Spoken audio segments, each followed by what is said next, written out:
ఈ ఒక్క బోల్ట్ వల్ల 3,500 అయితే ఖర్చు అయింది. ఆటో ఉన్న వాళ్ళు ఈ వీడియో లాస్ట్ వరకు చూడండి. మన ఆటో కొన్ని రోజుల నుంచి సెల్ఫ్ అవ్వట్లేదని అయితే ఎలక్ట్రిషియన్ షాప్ అయితే తీసుకొచ్చాం. అన్ని సెల్ఫ్ మోటార్ అయితే ఓపెన్ చేసి తమ్ముడు బేరింగ్ ప్యాకింగ్ అయితే పోయింది, 2 వేయాలన్నాడు. అన్న అయితే సెల్ఫ్ మోటార్ మొత్తం క్లీన్ చేసి బేరింగ్ ప్యాకింగ్ 2 వేసిన తర్వాత కూడా సెల్ఫ్ అయితే అవ్వలేదు. తమ్ముడు ఎందుకైనా మంచిది మెకానిక్ షాప్ అయితే తీసుకెళ్ళి అన్నాడు. మెకానిక్ షాప్ తీసుకొచ్చిన తర్వాత అయితే అన్న ఓపెన్ చేసి చూసాడు. చూసిన తర్వాత తమ్ముడు ఫైబర్ రింగ్ అయితే పోయింది, అదైతే కొత్తది తెచ్చేసుకో అన్నాడు. షాప్కి వెళ్ళి అయితే కొత్తది అయితే నేను తెచ్చేసాను. మెకానిక్ అయితే అడిగాను, అనే దేని వల్ల ఇలాగ అవుతుందంటే తమ్ముడు సెల్ఫ్ మోటార్ సరిగా కూర్చోపోతే ఇలాగే అవుతుందని చెప్పాడు.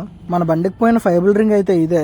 కొత్త ఫైబర్ రింగ్ వేసిన తర్వాత కూడా సెల్ఫ్ అయితే స్టార్ట్ అవ్వలేదు. మెకానిక్ అన్నాడు, తమ్ముడు మళ్ళీ ఎలక్ట్రిషియన్ దగ్గరికి అయితే వెళ్ళు, సెల్ఫ్ మోటార్ కంప్లీట్ ఉందా అన్నాడు. బండి వేసుకుని మళ్ళీ ఎలక్ట్రిషియన్ షాప్ దగ్గరికి అయితే వెళ్ళాను. అన్ని ఓపెన్ చేసి మళ్ళీ బెండ్ యాక్సిల్ పోయిన తమ్ముడు కొత్తది వేయాలన్నాడు. ఇప్పుడు చెప్తున్నారు, ముందే చెప్పాలి కదా. కొత్త బెండ్ యాక్సిల్ అయితే వేసేసి మళ్ళీ ఫిట్ చేద్దామని వెళ్తే అలా స్టార్టింగ్ చూపించాను కదా బోల్ట్, దాని ముక్క అయితే విరిగిపోయి అందులో ఉండిపోయింది. దగ్గరలో ఉన్న వెల్డింగ్ షాప్కి అయితే వెళ్ళాను, చాలా వరకు అయితే రాలేదు. దగ్గర గంట అయితే టైం పట్టింది. లాస్ట్కి అలాగైతే తీశారు. నేను స్టార్టింగ్ లో చూపించిన బోల్ట్ ముక్క అయితే దీనిదే విరిగిపోయి లోపల ఉండిపోయింది.